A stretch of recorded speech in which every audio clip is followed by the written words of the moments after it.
Hi, my name is Vehniah Tjong. I'm an orthopedic surgeon in sports medicine, and I practice at Northwestern University Feinberg School of Medicine in downtown Chicago. Welcome to the World Surgery Tour chapter in Sports Medicine Masterclass on saving the meniscus. For us, anatomy is of utmost importance. Looking at it from an axial cut here, you can see that the medial tibial eminence and the lateral tibial eminence are of utmost importance as they relate to the posterior medial and posterior lateral attachment of the roots, which will come into play when we talk about root tears. When we consider repairing menisci, vascularity, again, is what we look at here. From the most peripheral area closest to the capsule is the red zone, where it is most vascular. But as we track more towards the center of the plateau here, that vascularity disappears and it becomes red to white to the white zone. Typically, the red zone are rich, again, in vasculature, so these are the tears that we always want to repair. However, new evidence is telling us that tears throughout the red-white zone are also reparable, at their healing potential can be quite high. Biomechanically, when we think about what the meniscus does within the knee, we know that it converts the axial forces, the downward force here between the femur and the tibia. That contact pressure is reduced when the meniscus is whole. And so these axial forces are then translated radially and they get absorbed with these circumferential hoop stresses, which is why the meniscus is protective against arthritic change. Here is the agenda going forward, and we're going to start off with talking about horizontal cleavage tears. Horizontal cleavage tears are typically found more in a degenerative setting, less in an acute setting. Ultimately, they're formed more from shear stresses in the meniscus, and sometimes you actually have to uncover a bit of the white zone to reveal the two leaflets seen here and here in the horizontal cleavage tear. When you, again, think about things biomechanically, this is a landmark paper that looked at cadaveric specimens comparing torn horizontal cleavage tears, repaired states, partial resection where they resected a single leaflet, and then comparing it to a near full resection or a total meniscectomy. And what they found was that even in partial resections, you can see that the contact pressure nearly doubles from an intact state. However, if you repair that horizontal cleavage tear, it is within 15% of that original fully intact meniscus. And so now we know that horizontal cleavage tears can be repaired and also help to protect against arthritis. Several techniques are available to repair these horizontal cleavage tears, and we will demonstrate them in the lab for you today, starting with the inside-out meniscal repair. You can see here, again, the two leaflets of the meniscus there and there, with the inside-out meniscal repair technique closing that tear of the horizontal cleavage. Of course, with this inside-out meniscal technique, it does require an accessory skin incision, and we'll talk about the different points of the anatomy when we enter the lab. Another way or another technique to repair horizontal cleavage tears is using an all-inside meniscal repair device. These are capsular-based fixation, as you can see here. And again, closing that pita, as I like to call it, so closing the sandwich when you, again, bring it down with this all-inside technique is also another way to repair these horizontal cleavage tears. And then finally, with horizontal cleavage tears, for these harder to reach zones, particularly in the anterior horn or in the middle body, as seen in this example here, you can use outside-in meniscal repair techniques, which we will again demonstrate for you in the lab. Next, we will talk about ramp lesions. Meniscal ramp lesions are becoming more and more common, not only because we have now the wherewithal to try to look for them, but also we know in higher level, higher energy types of tears, as in those associated with ACL ruptures, those in younger patients. These are the patients that are more susceptible to these ramp lesions. There are many different classifications for meniscal ramp lesions, and they do vary in terms of location and closeness to the actual capsule and the meniscofemoral or meniscotibial ligaments, as well as if they are more on the superior portion versus more on the inferior portion, or if they are complete. And they are precursors, again, to these bucket handle meniscal tears. Oftentimes, you cannot see these with a normal diagnostic arthroscopy, and sometimes it is required to make an accessory posterior medial portal in order to readily see these types of tears. When you take a look at the MRI, sometimes, if you look at the example up here, they're very obvious. These capsular detachments you can see as the white line here on the T2 sagittal image. However, sometimes there are quite subtle findings. Sometimes we only see these bone bruises here and here. And so when you see this on the sagittal plane, always be suspicious to look for these meniscal ramp lesions. Oftentimes, we can also see a little bit of subtle edema here in this posterior medial capsule that can also alert you to, hey, I need to check out to see if this patient has a ramp lesion. Back to the biomechanics, if we think about why it is important to repair meniscal ramp lesions are the protectors, or the posterior horn of the medial meniscus helps protect your ACL. It is the secondary stabilizer. So if you are in there doing an ACL reconstruction and fail to address the meniscal ramp, this puts increased stress on your ACL graft, which we do not want to do. And thus, it increases greater knee A to P translation, as well as rotational laxity. And as we talked about earlier, these ramp lesions are the precursors to full-on bucket handle meniscal tears. So oftentimes, try to find them when you can, and when you do find them, please repair them, as it helps protect the knee and your ACL graft. Techniques into how to repair meniscal ramp lesions. Again, if you're wanting to use this lasso technique, creating an accessory posterior medial portal will be demonstrated in the lab today using this exact same suture lasso technique. However, if you don't want to create a posterior medial portal, it is perfectly fine to do an all-inside technique here. And this will also use different all-inside fixation devices to capture both the capsule below the meniscus as well as the meniscofemoral ligaments above the meniscus without harming the cartilage. My preference for postoperative rehabilitation for horizontal cleavage tears as well as meniscal ramp tears are the same, in that I allow our patients to weight bear as tolerated right away. However, they will be in a hinge knee brace locked in extension.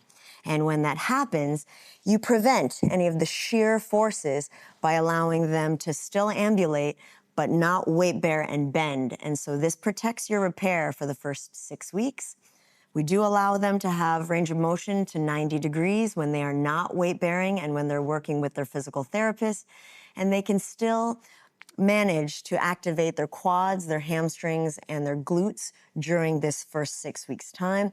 If they would like to use blood flow restriction therapy, that's also something that we endorse. After that 6 weeks, they wean out of the hinge knee brace, transition into perhaps a softer knee brace for that first week, and then we discontinue, again, the brace itself, and begin muscle strengthening. Again, this phase 2 for that next 6 weeks after the repair is essential so that limb symmetry becomes close to identical in knee flexion, knee extension, as well as in hip abduction. And then this is an essential part of phase 3. So once the limb symmetry index is greater than 80% and their running mechanics are sound, then we allow them to start impact inline running. And then once, again, running and acceleration and deceleration is sound, then we allow them to do cutting, pivoting, and more sports-specific drills. And so it's more of a milestone-based approach rather than a strict timeline in order to get them back to sport. Moving on now to root lesions in the knee. Meniscal root tears are defined as tears within 1 centimeter of the root attachment, and there are various different types that are expressed in the literature, as shown here. Again, very, very important to be able to identify these root tears. Oftentimes in the lateral aspect, the posterolateral root is often overlooked. So this should be a part of your diagnostic arthroscopy as you start off in practice, and even whenever you do a concomitant ACL reconstruction. The anatomy becomes very important in root tears as we want to recreate the exact insertion site of both the posteromedial root attachment, shown here, as well as the posterolateral root attachment, which in fact is just behind or 1.5 millimeters posterior to the lateral tibial eminence and about 4 millimeters medial. And this will be demonstrated in the lab as a very, very important way to get your tunnels in the correct position. If your tunnels are in an incorrect position, then the root will ultimately fail and the biomechanics within the knee will not be restored. So this is extremely important as we move forward. Looking at the MRI of certain root tears, sometimes it is quite obvious if you take a look at the image here on the right. So you can see a total tear between the posterior medial meniscal root that's seen on this coronal plane. My favorite view is the axial cut. So this is often the neglected view of the knee, but it can tell you many, many things, especially if the root here is detached as it is here in this patient. You have heard the ghost sign. This is seen in the T2 sagittal here, where you see a very well delineated anterior horn of the medial meniscus. However, on the lateral side, you don't see anything. It's a ghost, and so this is also a good sign on the MRI for these posterior medial meniscus roots. Meniscal extrusion is a topic that's also quite important, and we know that if the meniscus is extruded more than 3 millimeters, you can also be suspicious of these types of root tears. When we again turn to the biomechanical principle, a root tear is biomechanically equivalent to a total meniscectomy. This has been proven in many cadaveric studies, and you can see in comparison to the intact menisci, which is this gray box here and here, if you do a complete tear of the posteromedial meniscus root, you can see here and here, it is almost the equivalent of a total meniscectomy. However, if it is repaired, you can see that we are able to almost restore the biomechanics to the intact state. So again, important to identify and important to restore the anatomy when it is present. When you look at repair techniques for the meniscal root, it is important if you're doing a transtibial tunnel, you can either do 1 tunnel or 2 tunnels. The most important thing that you should also pay attention to is tunnel conversions, especially if it is in conjunction with an ACL or a PCL reconstruction.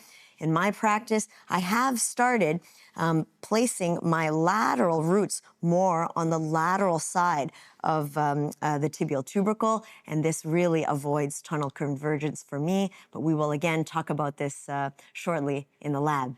Here is an example of a posterior lateral root that was repaired in a first of 2-stage ACL revision reconstructions, and then we were able to do, again, a second look arthroscopy during the second stage, and you can see here that the root has been nicely reattached on this lateral side. So they do heal.